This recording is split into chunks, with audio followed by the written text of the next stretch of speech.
예, 이제 7급 문제로 들어갑니다. 7급 서울시 추가 채용 시험으로 들어갑니다. 한국사요. 자, 1번부터 들어갑니다. 보기 1에 밑줄 부분에 대한 서술로 옳은 것을 보기 2에서 모두 고르면 신문자. 작년 3월 고부등지에서 무슨 사연으로 민중을 크게 모았는가? 이건 사실 이거 정말 많이 들어있는 사료죠. 이거는 교과서마다 다 수록되어 있는 그런 내용들 아닙니까? 그죠? 그때 고부군수 조병갑의 수탈에 심하여 의거하였다. 그죠?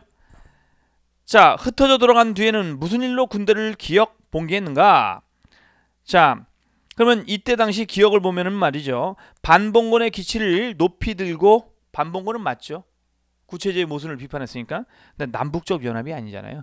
남북적 연합은 2차 봉기잖아요. 이때는 남접 중심이죠. 그죠? 북접은 참여하지 않았을 뿐만 아니라 손병희는 대놓고 비판을 했었으니까. 자, 그러면 기억은 틀렸네요. 그 다음에 고부 밀란 조사 책임자 이용태, 아넥사르 파견됐던 인물이죠. 내려와서 의거 참가자 대다수가 일반 농민이었음에도 불구하고 모두를 동학도로 통칭하고 그 집을 불태우며 체포하고 사륙을 행했기 때문에 다시 일어났다. 이렇게 되어 있죠. 니은 전주화약, 정부와 정치를 개혁할 것을 합의했다. 맞습니다. 근데 이제 이때의 정치적인 합의라는 게 뭐냐면은 패정을 개혁한다라고 하는 그런 개념이고, 이런 부분에서는 지방수령들의 교체가 필수적이었다 이게요. 그런데 중앙정부에서의 지방수령들의 교체가 너무 늦어져 버린 거죠.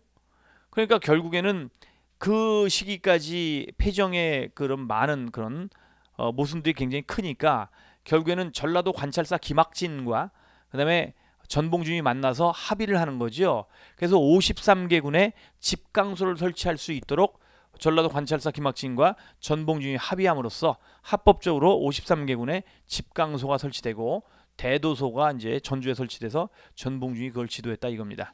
그죠? 자, 그럼 맞네요. 디귿, 다시 군대를 일으킨 이유라고 한다면 이건 뭡니까? 이건 2차 봉기를 얘기하는 것이죠. 공주 우금치에서 우세한 화력으로 무장한 일본군과 정보군에 패하고 말았다. 맞죠? 우금치 전투죠. 그 다음에는 남북접 각각이 12월 달에 어떻습니까? 우금치 전투에서 패배한 다음에는 그 다음에 전봉준은 순창으로 도망갔다가 거기서 체포되고, 그리고 남접은 전남 장흥 전투, 그죠? 장흥 석대들 전투라고도 하는데요. 거기서 패배를 하게 되고요. 12월 달에. 그 다음에 북접은 보은 전투죠. 그래서 장흥 전투하고 보은 전투, 장흥 전투의 중심 전투가 끝나던 날이 보은 전투의 출발이래요. 그래서 사실은 쓰자면 여기까지는 알아야 된다고 봅니다. 자, 일단 기본적으로는 뭐예요? 지금 우금치 전투죠. 우금치 전투 이후에 이제 남접이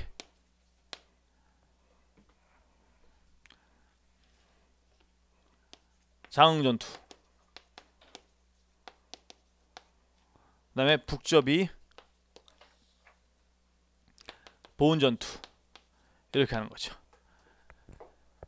자, 그래서 요 우금치 전투가 1894년 11월, 그 다음에 장흥전투와 보은전투가 각각 12월인데요. 실제로는 요 장흥전투가 먼저냐 보은전투가 먼저냐 라고 얘기한다면 장흥전투의 가장 중심 그 전투가 끝나는 날이 바로 보은전투의 출발이기 때문에요.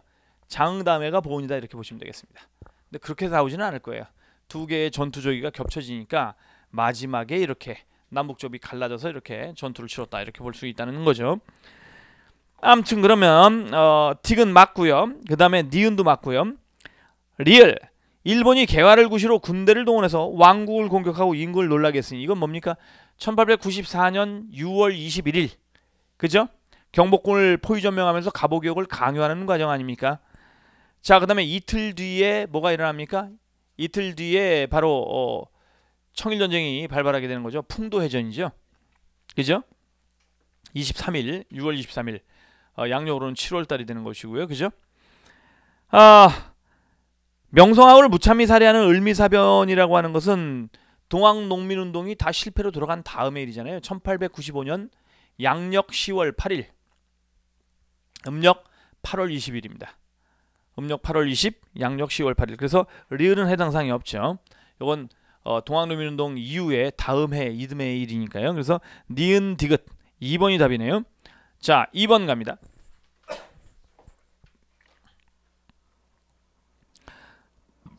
보기의 사건 이후 한반도의 상황에 대한 설명으로 가장 옳지 않은 것은 일본은 일진회를 사주하여 합방청원서를 제출하도록 하였다. 그리고 1910년 초 일본은 러시아와 영국, 프랑스로부터 한국 병합에 대한 승인을 받아서 국제적인 여건을 충족시킨 뒤 한국 병합조약을 강제로 체결했다 이게요. 그죠? 여기에는 역시 황제, 당시 황제였던 순종 황제의 사인이 없죠. 서명이 없습니다. 이척이라고 하는 서명이 들어가 있는데 그건 위조된 걸로 밝혀졌죠. 그죠? 자, 1번 갑니다. 일본은 자국의 헌법과 법률을 적용해서 한국의 무단 통치를 실시했다고요? 그러면 일본 내에서도 무단 통치가 이루어졌다는 게 그게 말이 됩니까? 자, 여러분들 대표적인 그런 악법인 1912년에 이제 만들어져 가지고 1920년에 폐지되는 조선태영령 같은 경우는 어떻습니까? 제13조가 뭡니까? 이 법은 조선인에 향하여 하나여 적용한다. 이렇게 돼 있잖아요. 그죠? 이 무단 통치라고 하는 것은 비상적인 그런 많은 악법들을 활용해 가지고 통치를 한 것으로서 일본과는 별도로 아주 심각하게 법률을 만들고 적용했던 그런 시기라고 볼 수가 있습니다. 그래서 일본이 틀린 거죠. 일본은 한국을 일본의 새로운 영토 일부로 병합하고 국가명이 아닌 지역명 조선으로 호칭하고, 그죠? 그래서 계속 그렇게 불렀던 것이죠. 자, 여러분, 육해군 대장 중에서 임명된 조선통독은 일본 천황에 직속되어서 한반도에 대한 입법, 사법, 행정권을 일왕 직속이죠. 뭐 걔네가 천황이라고 부르니까 천황이라고 표현한다고 그래서 그지 틀린 건 아니지만 어쨌든 우리 입장에서는 그냥 일왕으로 부르는 게 좀 속 편합니다. 일왕 직속인데요. 10명의 육해군 대장들이 거쳐갑니다. 1대 총독부터 10대 총독까지가 있죠. 다만 우카키라고 하는 총독이 말이죠. 2번 역임을 했는데 한 번을 이 사람의 재임 기간을 몇 개월밖에 안 돼서 이걸 임시 총독으로 해서 실제 정식 총독으로 인정하지 않으면 1대부터 9대라는 계산이 나오고요. 그 다음에 요 우카키가 정식 총독으로 몇 개월 동안 부임해서 일을 했다라고 본다면 1대부터 10대까지라고도 봅니다. 그죠? 참, 해군대장은 사이토 마코토가 대표적인 인물 아닙니까? 그죠? 자, 36대 총독 또는 35대 총독이죠. 헌병경찰은 구류, 태형, 3개월 이하의 징역 등에 해당하는 한국인 범죄에 대해 법 절차나 재판 없이 즉결 처분할 수 있는 즉결 처분권을 갖고 있었죠. 그죠? 그래서 정답은 1번입니다. 3번 갑니다. 보기의 가나 사이의 일로 있었던 일로 가장 옳은 것은 외인이 세견선이 줄어든 것에 불만을 품고 을묘해변을 일으켰다. 을묘해변이라고 한다면 이건 명종 때네요. 전라도 해안가를 침범한 거 아니에요? 그죠? 자, 일본을 통일한 도요토미 히데요시가 20만의 대군을 보내서 조선을 침략했다. 그러면 1592년 4월 13일 날 이제 침략이 이루어지는 거 아닙니까? 그러면 이건 선조 때가 되겠죠. 명종서부터 선조 때까지 정확히 얘기하면은 1555년인가요? 을묘해변이. 그 다음에 1592년이 임진왜란이 되는 거죠. 정열인 모반 사건이 일어나서 많은 동인들이 처형당했다. 이게 바로 임진왜란 직전 1589년의 일입니다. 그죠? 자, 1번이 답이네요. 삼포회란이라고 한다면 이거는 중종 때 처음으로 일어났던 거 아닌가요? 삼포가 부산포, 제포, 연포로서 세종 때 개항됐던 외관이 설치된 세 군데 지역이었는데 삼포회란이 일어나면서 이제 외관이 제포로 이동하죠. 그 다음에 을묘해변 이후에는 어디로 이동합니까? 을묘해변이 아니라 산흥진해변 이후에는 어디로 이동해요? 부산포로 다시 이동하게 되는 것이죠. 자, 그러면 삼포회란이라고 하는 것은 이건 중종 때 일어난 거네요. 중종 때. 자, 1510년입니다. 정확히 얘기하면요. 도원수 강옥립이 거느리는 원군을 명예 파견한 것은 사르 전투 또는 심하 전투 또는 부차 전투라고 불리는 전투 아니겠어요? 이건 광해군이잖아요. 광해군 때 1619년도의 일이고요. 최세진의 훈몽자회. 요즘에는 뭐 교과서마다 다 훈몽자회가 들어갔어요. 이거는 뭐 천자문이 너무 어렵다. 그래서 어린이용, 두 번째 음절에 몽자가 들어가면 다 어린이용 책들 아니에요? 훈몽자회는 최세진이 중종 때 천자문을 대신해 가지고 만들었던 어린이용 한자 학습서입니다. 그죠? 그래서 이것은 1527년 정도에 편찬됐다고 하는데 연도는 몰라도 돼요. 이건 쉽게 맞출 수 있죠. 연도는 몰라도 1번 선조, 2번 삼포열한 중종, 3번 광해군, 4번 중종. 그러니까 선조 때 일어난 거 와우 1번 이렇게 가는 거죠. 여러분은 그냥 추임새를 넣어드린 거고요. 4번 갑니다. 보기는 고려의 토지제도에 대한 설명이다. 기역과 니은에 들어갈 것으로 가장 옳게 짝지은 것은 이라고 되어 있습니다. 5품 이상의 고위 관료에게는 이렇게 집어넣으면 난이도가 높을 것 같지만 하나도 난이도가 높아 보이지 않습니다. 괜히 복잡해만 보이는 거죠. 자, 5품 이상의 고위 관료에게는 A를 주어서 자선하게 상속했다. 공음전이죠. A는요. 하급 관료들의 자제 중 관직에 오르지 못한 사람에게는 B 한인전을 주고, 그죠? 직업군인에게는 군역의 대가로 군인전을 지급했다. C, 그죠? 군인전. 직역을 계승할 자손이 없으면 국가에서는 토지를 회수하고 대신 유가족들의 생활을 보호하기 위해서 기역 구분전을 지급했다. 입에 풀칠하고 나눠주는 토지. 입구자에다 나눌 분자 해가지고 구분전이죠. 한편 왕실에서는 왕실 경비를 충당하기 위해서 D 내장전이죠. 내장전 D는 자 중앙과 지방의 관청에는 공회전을 지급했고 니은 공회전이죠. 관청용으로 쓰는 땅. 사원에는 E 사원전을 지급했다 이게요. 그죠? 자 그러면 기역 구분전 니은 공회전 1번이네요. 5번 갑니다.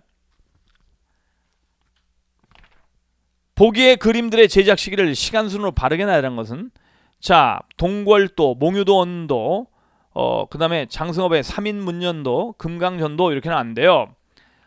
일단은 뭐 안견의 몽유도 언도가 제일 빠르다는 건 다 아시는 거 아닙니까? 이게 세종 때 세종대왕의 세 번째 아들인 안평대군이 박팽년과 같은 인물들과 이제 무릉도원에 올랐던 꿈을 꾼 다음에 이거를 안견에게 그리게 해가지고 3일 만에 완성했다는 거 아니에요 이게.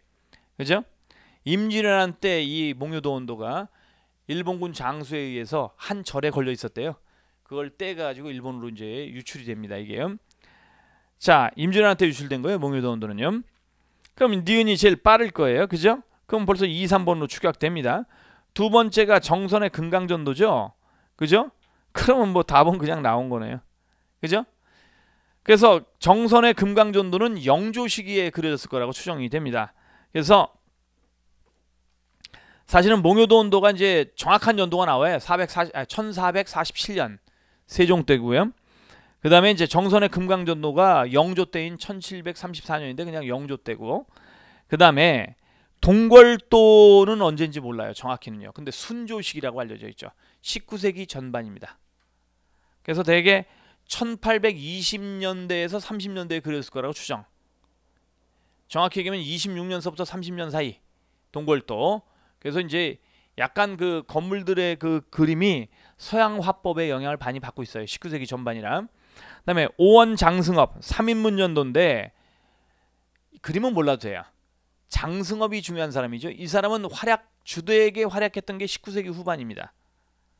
이 사람이 태어난 시기가 1843년생인가 아마 그럴 거예요. 그래서 이제 1800년대 말에 사망한 걸로 알고 있는데요. 1897년인가 사망한 걸로 알고 있는데 이 오원장승업은 이제 19세기 후반에 활약했던 화가니까 이 그림이 제일 늦죠. 근데 그걸 몰라도 앞부분만 알면 알죠. 몽유도 언도가 제일 빠르다? 니은. 그 다음에는 금강전도다? 땅 잡아내는 순간 나머지는 그냥 보이잖아요. 그죠? 그래서 이 문제는 난이도 하입니다. 사실은요. 어렵다고 볼 수는 없습니다. 자, 6번 갑니다.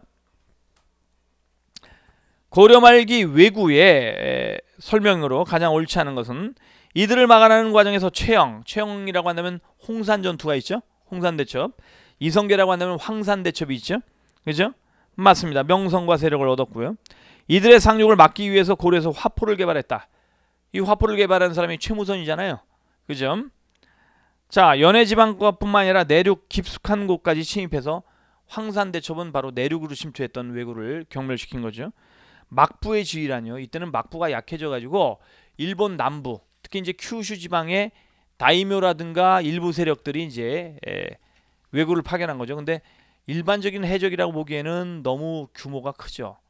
뭐 어떻게 쳐드는 애들이 한 번에 15,000명에서 5,000명, 4,000명 이렇게 됩니까? 그죠? 자, 일본의 일부 학자가 이게 일본의 왜구는 일본인들과 고려 정부의 불만을 품은 고려인의 연합이다라고 떠들고 다니는데 말도 안 되는 얘기예요, 사실은요. 이질적이기 때문에. 자, 7번 갑니다. 보기는 해방 후 통일정부 수립을 위해 노력하던 과정에서 발생한 사건들이다. 시간순으로 바르게 나열한 것은 미군정의 지원과 대중적인 지지 속에 결성된 좌우합작위원회는 좌우합작 실현칙. 좌우합작 실현칙은 1946년 10월 달에 발표된 겁니다. 그죠? 여운형이 중심이 돼서 서울의 해화동에서 여운형이 암살되었다. 와우. 이거는 잘 모른다고 일단 쳐봅시다, 여러분들이. 자, 이승만은 전라북도 정읍에서 단독 정부를 수립해봐요. 서울시가 같은 날 시험을 보기 때문에 대개 똑같은 범위에서 시험 문제를 많이 냅니다. 적어도 많을 때는 40%, 적을 때는 30%가량 같은 범위 내에서 7급 문제는 어렵게 9급 문제는 쉽게 낸단 말이죠. 이것 때문에 착시 현상이 어떻게 벌어지냐면 7급 시험은 어렵고 9급은 쉽다라는 이미지인데 실제 국가직 지방직은 달라요. 9급이 더 어려운 경우가 더 많다는 거죠. 그죠? 7급보다. 서울시 때문에 7급이 확연하게 어렵고 9급이 쉽다는 착시 현상이 있는데 그건 서울시만의 특성이고, 그것은 이제 올해부터는 서울시 문제도 9급, 7급이 나눠져서 지방직과 같이 보지 않습니까? 근데 원래는 지방직과 통합으로 출제가 되는 것이 원칙이었는데요. 이것이 이제 바뀌어서 그냥 따로따로 낸다고 합니다. 서울시 따로, 지방직 따로, 날만 같은 거죠. 그죠? 이렇게 바뀌었어요. 원래 출제 주관이 같은 저기를 통합하자고 했는데 그거 서울시의 제안을 거절함으로써 서울시가 결국 따로 낼 수밖에 없다고 하죠. 자, 갑니다. 이 9급에서도 똑같은 문제가 나왔는데요. 일단은 이제 이게 그래서 1946년 6월이고요. 1차 미소공동위원회가 와야 된 다음에 정읍발언이 나온 거 아닙니까? 그 다음에 미군정은 좌우합작위원회와 한민당을 주축으로 남조선 과도 입법위원을 구성했다. 이거는 가이유잖아요. 무조건 가이유가 되는 것이죠. 1946년 12월 달에 발족합니다. 예? 12월 달에 이제 남조선 과도 입법위원이 발족되는 것이죠. 모스크바 산무국 외상회의의 결정사항을 이행하기 위해서 2차 미소공동위원회가 재개되었다. 2차 미소공동위원회는 1947년 5월 달에 재개돼서 8월 말에 끝나게 되는 것이죠. 그죠? 그러면 순서적으로 봤을 때 여운형의 죽음을 모른다. 여운형의 죽음은 1947년 7월입니다. 47년 7월인데요. 이게 이제 다가 제일 빨라요. 정읍발언이요. 자, 근데 다가 들어가 있는 게 이게 하나밖에 없기 때문에 여운형의 죽음은 시험지를 푸는데 아무런 그게 구성되지 않습니다. 그죠? 여운형, 왜냐면 가도 여운형이 개입되어 있고, 그죠? 이렇게 되기 때문에 뭐예요? 제일 빠르다는 게 이승만의 정읍발언이라는 건 다 알기 때문에요. 요 다가 먼저 나온다라고 한다면 답은 다가, 라, 마, 나 이렇게 되는 것이죠. 그죠? 이런 식의 시험 문제라고 한다면은 뭐 쉽게 풀 수가 있을 겁니다. 어려웠지만 쉽게 풀었다. 다만 이제 변수가 되는 거는 짧은 시간 내에 빠르게 풀어야 된다는 강박이 생기면 눈에 들어오지 않죠, 이게. 이런 것들이요. 그럴 수는 있을 겁니다. 자, 8번 갑니다. 보기에 미출신 기역과 같은 신분층이 있었던 국가에 대한 설명으로 가장 옳은 것은 대사의 법헌은 무혐의로 달마대사의 10대 법선이 된다. 자, 고조부와 증조부는 모두 조정에서는 재상, 나아가서는 장수를 지내서 집집에 널리 알려졌다. 아버지는 범청으로 등난이 되었다, 이게요. 등난이라고 하면 얻기 어렵다. 특히 최치원이 이런 얘기를 많이 했었죠. 자, 육두품을 얘기하는 거 아닙니까? 그죠? 갈문왕이라고 불리는 귀족이 있었다. 갈문왕은 원래 왕의 동생, 그죠? 왕위 계승권을 가지는 왕의 동생, 또는 어떤 경우에는 왕비의 아버지에게 명예직으로 주는 겁니다. 갈문왕 제도가요. 그리고 이 갈문왕 제도는 태종 무열왕에 의해서 폐지됩니다. 다만 통일신라 하대에 갈문왕으로 임명된 사람이 한 명 있긴 해요. 그건 아주 예외적으로. 그러니까 일반적으로 갈문왕 제도가 폐지된 거는 태종 무열왕이라고 얘기하지만 그 이후에도 한 명의 갈문왕이 임명된 사례는 분명히 있다는 얘기죠. 자, 어쨌든 간에 이게 신라를 얘기하는 거고 1번 그렇죠? 대기적으로 진시, 해시, 협시, 목시, 국시, 백시, 사시, 연시 8대 귀족성이 있는 나라는 백제 아닌가요? 그 다음에 귀족들이 정삼에 모여 회의를 열고 수상을 선출했다. 자, 수상을 선출했는지 어떻게 알아요? 장차 재상을 뽑을 때, 자, 원래 이게 삼국유사에 밑도 끝도 없이 딸랑 요거만 나온 거잖아요. 앞뒤 문장에 연결성도 없고 갑자기 사비호암사에는 정삼이라는 바위가 있다. 장차 재상을 뽑으려 할 적에 후보 이름이 적혀 있는 상자를 봉에 두고 나중에 열어서 후보들의 이름 중에 인적, 도장이 찍혀 있는 자를 재상으로 삼았다. 그러한 연으로 이 바위를 정삼이라 했다. 뭐 기록은 전부 다 이것밖에 없습니다. 그것도 삼국유사 기록인데요. 자, 아무튼간에 백제입니다. 3번. 최고 귀족인 왕족과 왕비족은 고추가라 불렸다. 고구려잖아요. 그러면 정답은 1번이네요. 9번 갑니다. 8번 문제 같은 경우는 어려울 듯 하였으나 무지하게 쉬운 문제인 거죠. 보기에 제시된 헌법의 개정 주요 내용을 시간순으로 바르게 내는 것은 대통령을 직선으로 선출하고 임기는 5년으로 했다. 지금이네요. 1987년 아닌가요? 제가 처음으로 투표권을 얻어서 투표를 했던 투표가 이거네요. 그죠? 자, 그 다음에 니은 대통령을 대통령 선거인단에 선출하고 임기는 7년으로 했다. 요거는 이제 1987년도에 개헌되는 헌법인데 1980년에 만들어진 거죠. 그죠? 제5공화국의 근간을 만든 거 아니에요? 이 헌법이? 1980년. 대통령과 부통령을 직선으로 선출하고 임기는 4년. 대통령, 부통령을 직선으로 선출을 한다고 하면 이건 발췌개헌 아니에요? 1952년이죠. 부산 정치파동으로 만들어졌던 개헌. 대통령을 통일주체 국민회의에서 선출하고 임기는 6년으로 한다. 와우! 1972년에 유신헌법이잖아요, 이게. 그러면 먼저 디귿, 그 다음에 리을, 니은, 기역 이렇게 하는 거죠. 디귿, 리을, 니은, 기역 3번입니다. 자, 10번 갑니다. 보기의 대관계에 대한 관한 사실을 일어난 순서대로 바르게 나열한 것은 강감찬이 거란군을 맞아 귀주에서 승리했다라고 한다면 이거는 현종 때 거란의 3차 침입이죠. 요 나라에. 그죠? 현종 때네요. 윤관이 별반이 편성된 건 숙종 때지만 동구성을 설치한 건 예종 때잖아요. 그죠? 16대 예종 때. 서희가 소선영과 담판해서 강동육주를 편입시켰다. 강동육주, 서희의 강동육주 편입이라고 한다면 요거는 성종 때 아닌가요? 거란의 1차 침입 때. 그러니까 이게 저쪽 구구 문제하고 거의 똑같은 포맷으로 만드는 거예요. 몽골과 강화를 맺고 개경으로 한도한 거는 1270년 원종 때입니다. 이것 때문에 이제 삼별초의 항쟁이 일어나게 되는 거 아니겠어요? 그러면 순서는 디귿, 기역, 니은, 리을 이 순서가 되겠네요. 디귿, 기역, 니은, 리을 3번입니다. 11번 갑니다. 보기의 부정선거가 계기가 돼서 촉발된 민주화운동에 대한 설명으로 가장 옳은 것은 민주당 후보인 조병옥이 선거 10일을 앞두고 미병원에서 수술을 받았는데요. 예? 미군 병원에서 수술을 받았는데 갑자기 급사한 거죠.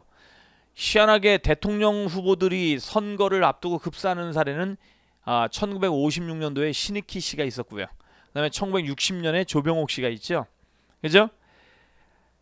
그래서 이제 이승만이 단일 후보가 됐다 이게요. 그죠? 단일 후보가 되었음에도 불구하고 자유당의 충성파들은 약 40%의 사전투표를 하는 등 온갖 부정선거를 자행했다. 이에 부통령 이규봉의 표가 100%에 육박하는 결과가 나오자 이를 79% 하향 조정하기도 했다 이게요. 자, 사실은 86세에 입후보한 대통령 이승만이 이제 대통령 후보가 단독 후보가 되는 거 아니에요? 야당 후보가 죽었으니까. 그런데도 대통령 임기 중에 유고 상황이 될 수 있으니까 부통령을 같은 당에서 당선시키려고 지금 3.15 부정선거를 했다는 얘기입니다. 이건 1960년에 3.15 부정선거죠. 야당 정치인과 종교인들이 민주회복 국민회의 함석헌 씨라든가 이런 분들이 이제 민주회복 국민회의를 만들었던 건 1974년입니다. 반유신운동, 유신체제 반대운동이죠. 이게 민주회복 국민회의가요. 경무대를 향해 돌진하던 시위대에 경찰이 총격을 가했다. 이게 4.19 혁명이죠.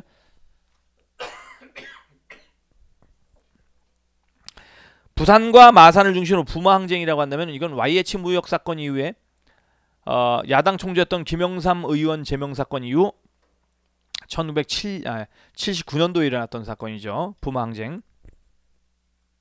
이거 이후에 이제 11.6 사건이 일어나서 유신의 심장인 박정희가 사망합니다. 서울의 봄이라고 불리는 대규모 학생시는 5월 초 1980년 5월이죠. 요것이 이제 서울의 봄이 이제 실패로 돌아가면서 광주 이제 광주에서 이제 민주화 항쟁이 일어나는 거죠. 목이 공기가 안 좋은가요? 목이 갑자기 깔깔해지면서 발음이 안 되네요. 자, 그러면 1번은 1974년, 2번은 1960년, 그 다음에 3번은 1979년, 4번은 1980년이 되겠네요. 그래서 정답은 1번이 되겠네요. 2번이 되겠네요. 자, 12번 갑니다. 17세기 말 숙종 때 벌어진 정치 집권 세력의 변화 양상에 대한 설명으로 가장 옳은 것은 2차 예송 논쟁으로 집권한 2차 예송 논쟁이라고 한다면 1674년 갑인 예송인데요. 갑인 예송에서는 남인이 승리했죠. 2차 예송 논쟁으로 집권한 남인은 숙종 6년에 경신왕국으로 서인에게 정권을 뺏기게 됐다. 이거죠. 그래서 요거는 1번은 집권한 것이 남인이 돼야 되고 경신왕국으로 뺏긴 건 서인에게 뺏긴 거죠. 이걸 2차 북벌 추진을 역모로 몰아가서 경신왕국을 일으키게 되는 거 아닙니까? 자, 그러니까 1번은 서인과 남인이 각각 바뀌었고요. 2번 경신왕국의 결과 서인은 송시열을 영수로 하는 노론과 윤중을 중심으로 하는 소론으로 분당되었다. 맞습니다. 요거는 이제 남인에 대한 탄압이 심해지는 과정에서 2번이나 역모를 조작해서 서인들이 남인을 공격했기 때문에 윤유를 옹호했던 윤중의 라인 쪽에서는 소론, 그 다음에 노론 쪽에 송시열, 윤중을 제거하려고 윤휴를 제거하려고 했던 송시열 라인에서는 노론, 이렇게 가는 거죠. 예전에는 노소론의 분기점을 갑술왕국으로 가르치고 갑술왕국으로 시험 문제를 내고 그랬어요. 그래서 공무원 시험을 보면 갑술왕국으로 이제 나온 경우가 있는데 최근에는 학설이 바뀌어서 노소론이 분화된 시점은 경신왕국이 1680년인데 1683년경이다. 왜냐하면 1680년에 경신왕국으로 이제 남인들에게 영모를 조작해서 뒤집어 씌웠어요, 서인이. 그 다음에 1682년에 김익훈이라는 사람이 다시 2차 영모 사건을 조작해가지고 남인에게 뒤집어 씌우니까 여기에 반발해서 송시열의 제자였던 윤중이 강력하게 이제 이 부분에 대해서 언급을 함으로써 그 다음해인 1683년 노소론이 완전하게 분화됐다, 이렇게 본단 말이죠. 이게 최근 학설입니다. 그러니까 경신왕국 직후인 3년 뒤 이때를 노소론의 분화 시점으로 본다고요.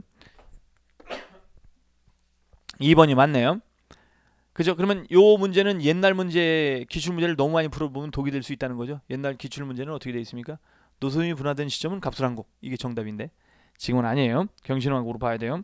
근데 아직도 갑술왕국으로 저술돼 있는 책들이 좀 있기는 하더라고요. 몇 군데 보니까 그건 좀 위험합니다. 숙종 15년 후군 희빈장씨가 낳은 왕자가 세자로 책봉되는 과정에서 서인이 몰락하고 남인이 다시 집권했는데 이를 기사환국이라고 얘기하는 거죠. 기사년, 기사환국, 갑술왕국이 아니라. 그래서 나머지는 다 맞는데 갑술왕국이라는 말이 틀렸어요. 기사환국이에요. 숙종 20년 남인 집안 출신의 왕비 장씨가 폐비되면서 서인 노론과 소론이 다시 집권했다. 자, 근데 남인 집안 출신이 아니고요. 남인 집안의 지원을 받는 희빈 장씨, 장씨죠, 장씨. 자, 장희빈이 여러분들 기사왕국 이후에 왕비가 됐잖아요. 근데 갑술왕국, 이거 4번은 갑술왕국을 얘기하는 건데 갑술왕국에서 왕비인 남인 집안의 지원을 받고 있던 왕비인 장씨가 폐비되면서 누가 왕비가 되는 겁니까? 인현왕후가 복이 되잖아요. 근데 인현왕후가 바로 민씨라. 그죠? 그래서 남인 집안의 후원을 받았던 왕비 장씨가 폐비되면서 서인 집안의 왕비 민씨가 다시 왕비로 복귀되고 서인이 노소론이 다시 집권했다, 이렇게 가야 돼요. 그죠? 그래서 여기서 정답 몇 번이 되는 겁니까? 2번이 되는 것이죠. 13번 갑니다. 조선시대 노비제도 및 노비의 역할에 대한 설명으로 가장 옳은 것은 조선시대 노비의 자식들은 대대로 노비 신분이 세습되었으나, 그죠? 자, 일전 기간 국역에 종사하면 양인으로 신분이 상승하는 게 일반적이었다?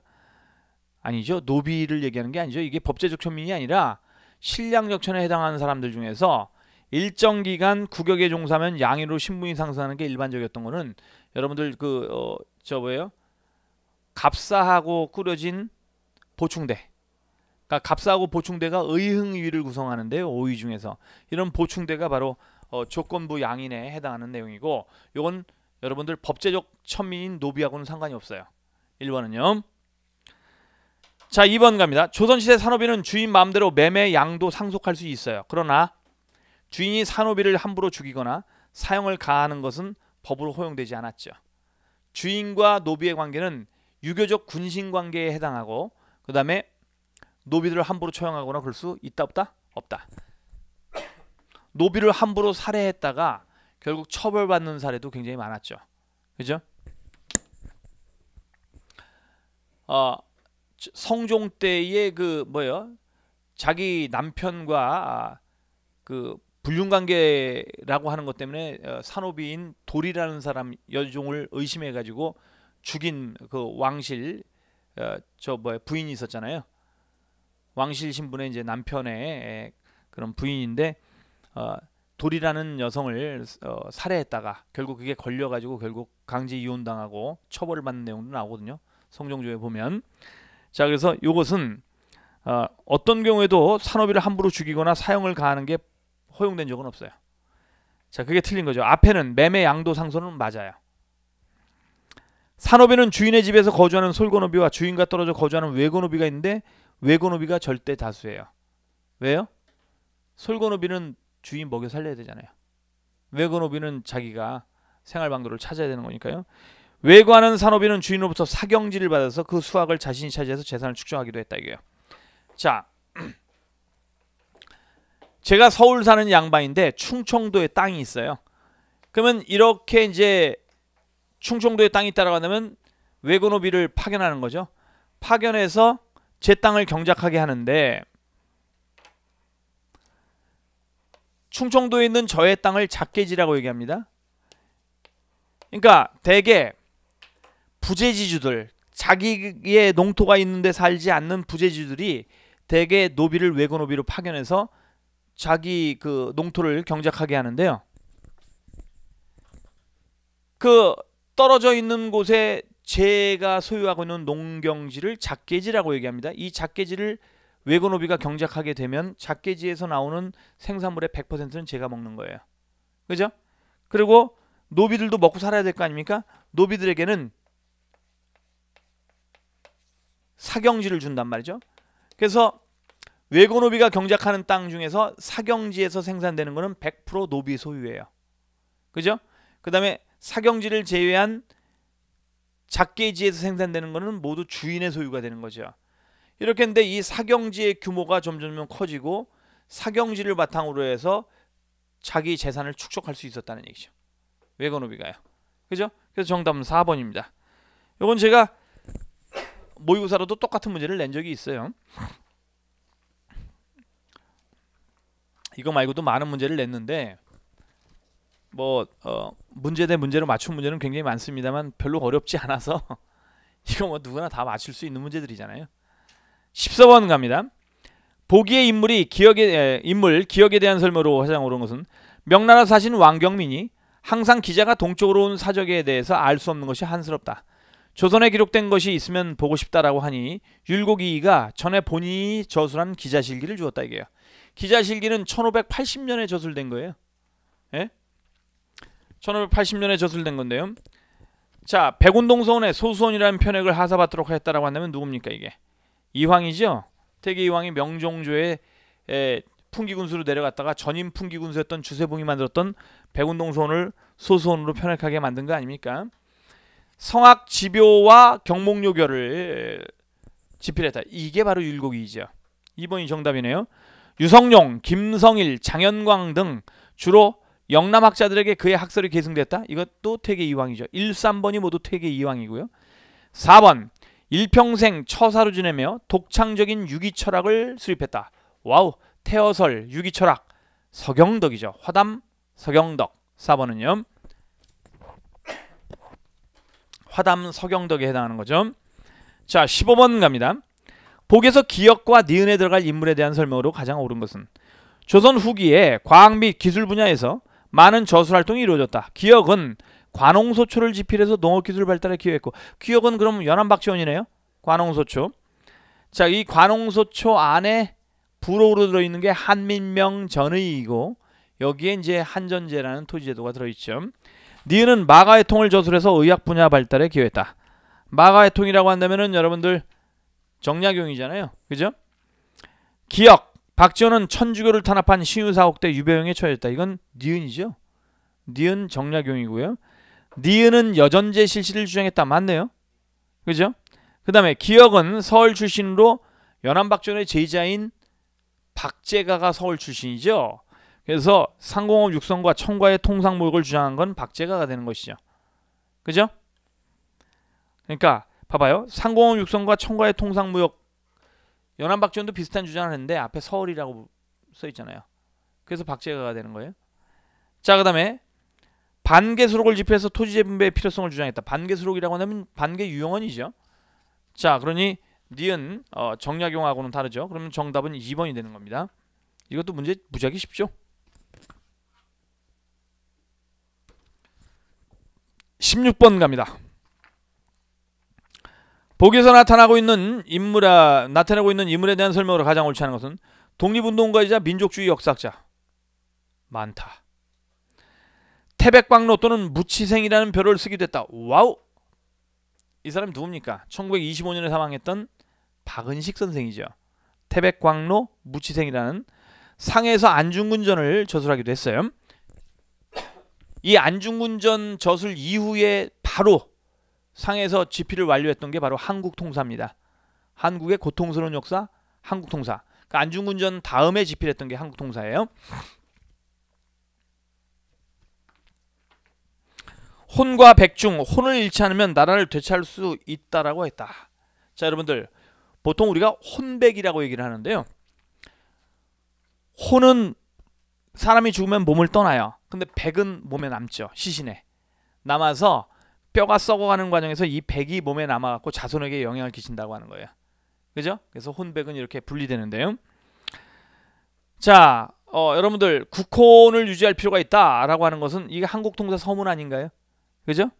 신명 또는 국혼을 유지한다. 이게 박은식의 주장이죠. 윤세복이 만주에 세운 동창학교에 선생으로 참여했어요. 이 동창학교는 만주 환인연에 세웠던 학교인데요. 1911년도에 세워졌다가 1914년도에 일제의 사주를 받은 중국 정부에 의해서 폐지됩니다. 그죠? 그래서 이 동창학교 선생이었다 이게요. 대한민국 임시정부의 대통령을 역임했다. 그렇습니다. 1925년 초대 대통령 이승만이 탄핵되죠. 그죠? 그리고 박은식 선생이 이제 대통령에 취임한 뒤 내각 책임제로의 개헌을 완료하고 대통령에서 퇴임합니다. 그리고 그해 11월 1925년 11월에 사망하는 거죠. 박은식이요. 한인의 국단을 조직한 건 김구 선생이죠. 한인의 국단을 조직한 연도 자체가 1931년이기 때문에 박은식 선생이 사망한 지 6년 뒤가 되는 거죠. 그래서 정답은 4번입니다. 17번 갑니다. 가나와 관련된 설명으로 옳지 않은 것은 메가타, 나네타로, 스티븐스 뭐 이게 고문들이잖아요.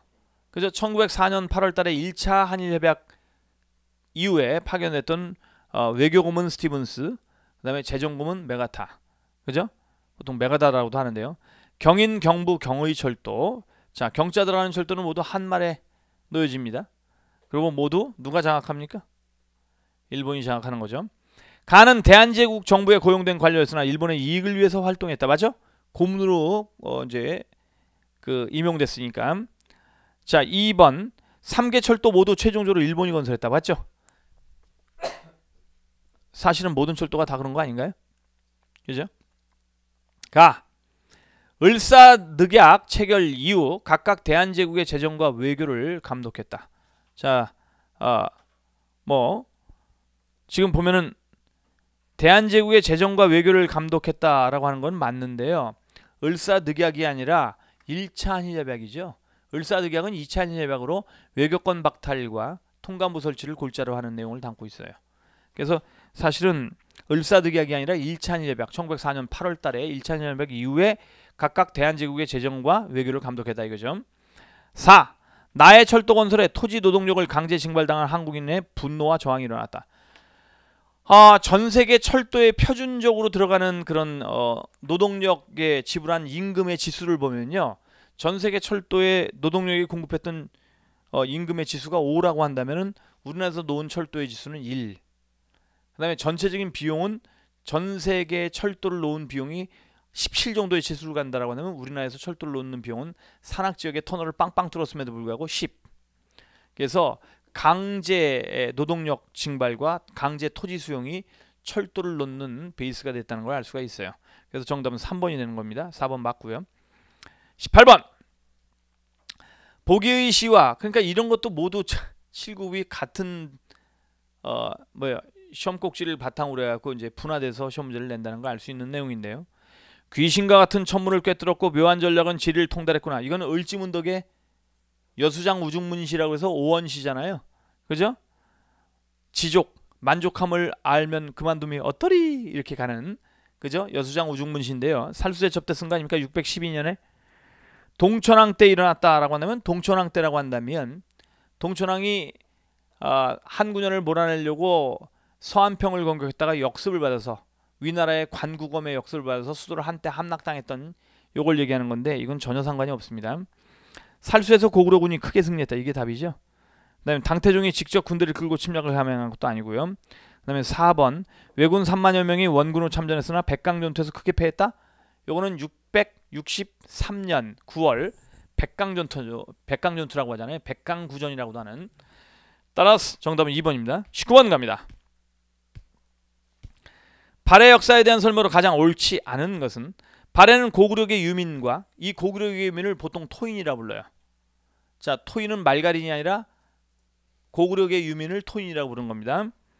토인과 말갈계 유민이 세운 다민족 국가 맞습니다. 이대 부왕은 산동지방의 떵저우 등주에 수군을 보내서, 장문유가 이끄는 수군을 보내서 이 떵저우 자사, 등주 자사 위준이라는 사람을 죽였죠. 자, 맞네요. 3대 문왕은 확대된 영토를 효율적으로 다스리기 위해서 수도를 중상동으로 옮겼다 이게요. 중경현덕부에서 상경용촌부로, 그리고 다시 동경용원부로 옮겼고요. 그 다음에 5대 성왕 대화여 때 동경용원부에서 다시 상경용촌부로 수도를 옮깁니다. 자, 봐요. 5대 성왕 때는 국력이 더욱 강대해져서 해동성국으로 불리기 시작했다? 아니죠. 이게 10대 선왕 아니에요? 10대 선왕. 5대 성왕은 그냥 상경용촌부로 동경용원부에서 다시 수도로 옮긴 사람에 불과해요. 그죠? 그거 별로 중요하지 않아요. 이건 10대 선왕, 그리고 선왕이 죽은 다음이죠. 정확히 얘기하면요. 그래서 10대 선왕 이후 국력이 더욱 강대해져서 해동성국이라는 칭호를 받았다. 그래서 이건 성왕이 아니라 선왕이죠. 이거 맨날 장난칠 거라고 제가 수업 시간에 매번 얘기하는데, 그죠? 또 장난을 쳤네요. 정답은 4번입니다. 20번 갑니다. 미출신 왕에 대한 내용으로 가장 옳지 않은 것은, 적이 개경 근처에 이르자 왕이 난을 피해서 개경을 떠났다. 왕이 안동, 그때 당시는 안동이 복주예요. 복주에 이르러서 정세훈을 총병관으로 삼아서 홍건적을 토벌하게 했다. 이거는 1361년 겨울서부터 1362년 초까지입니다. 홍건적의 2차 침입 때 개경이 함락당했다는 걸 알 수 있는데요. 공민왕이죠. 이때 이제 안동 노딸이라고 해서 사람들이 그 하천을 건너게끔, 노국대장공주 왕비의 하천을 건너게끔 사람들이 물속에 들어가서 전부 다 등을 내줬다는 얘기가 있는 거 아니에요. 그죠? 자제위를 설치했다. 맞죠? 미소년으로 구성되어 있는 경호부대죠. 자제위. 그리고 자제위 홍윤에 의해서 살해당합니다. 전민변정도감을 설치했다. 맞죠? 공민왕이 즉위하자마자 전민변정도감을 설치했어요. 근데 이 전민변정도감은 오히려 공민왕 즉위 초에 설치됐지만 뒤에 신돈에 의해서 운영될 때가 가장 빛을 발했던 때 아닙니까? 그죠? 정동행성 이문소를 폐지했다. 맞습니다. 박이를 보내서 왜구의 소굴인 스지마를 공격한 건 위화도액은 다음해죠. 1388년. 제가 요거 되게 자주 시험에 많이 냈었잖아요. 그죠? 1388년 위화도액은 다음인 1389년. 대마도 정벌이죠. 박이에. 요거는 창왕 때입니다. 창왕 1년 때죠. 그죠? 창왕 때. 그리고 창왕 그 해에 바로 공양왕으로 바뀌는 것이죠. 그래서 정답은 공민왕이 아니라 4번 창왕 때인 4번이 되겠습니다. 자, 여기까지 문제를 풀어봤습니다. 그렇습니다. 올해 1900년대 2019년에 처음으로 본 시험이었고요. 그런데 추가 시험이었는데 글쎄요. 뭐 문제가 저는 그렇습니다. 문제가 어렵게 나오든 쉽게 나오든 좀 품격을 유지했으면 좋겠다는 생각이 있는데 어, 저번 때처럼 이상한 문제가 나오지는 않았어요. 다소 쉬운 문제가 나오긴 했는데 품격이 손달될 정도의 이상한 문제는 아닌 것 같고 다만 좀 난이도 조절이 좀 있었으면 했던 부분이 있습니다. 좀 너무 쉽게 나왔다라고 하는 측면이 있죠. 그죠? 근데 요 서울시 문제는 추가 시험이기 때문에 좀 쉽게 나왔을 거라고 추정이 되고요. 다시 이제 서울시 문제가 어렵게 나오지 않을까라고 생각이 됩니다. 서울시 문제가 갑자기 쉽게 나왔던 거는 2018년. 사실은 지방직과 통합으로 출제가 바뀌는 게 아니냐라는 그런 상황에서 되게 쉽게 냈었는데 출제 주무처가 다시 서울시도 돌아갔기 때문에 아마도 정기 시험으로 내는 문제는 좀 어렵게 나오지 않을까 생각이 됩니다. 서울시 문제는 특히 주로 다시 찾는 우리 역사라든가 이런 데를 많이 반영하고 있기 때문에 서울시 문제에 특화된 개념으로는 다차사라든가 이런 부분들을 좀 우리가 고려할 필요가 있습니다. 그리고 사실 국가직과 연동돼 가지고 국가직이나 지방직과 연동돼서 이것이 이제 서울시가 쉽게 나왔으니까 국가직이라든가 지방직이 쉽게 날 것이다 이런 생각은 버리는 게 맞다라고 봅니다. 그리고 사실 난이도가 너무 낮아 버리면 정말 변별력이 없어서 실수를 하는 사람들이 오히려 더 떨어지게 되는 그런 상황이 발생합니다. 실수도 실력이다라고 강변할 수 있지만 글쎄요. 명확하게 실력을 검증하고 측정할 수 있는 시험 문제를 출제해 주십사 하는 것이 저의 바람이라고 볼 수가 있습니다. 아무쪼록 여러분 최선을 다하시길 바랍니다. 수고들 하셨습니다.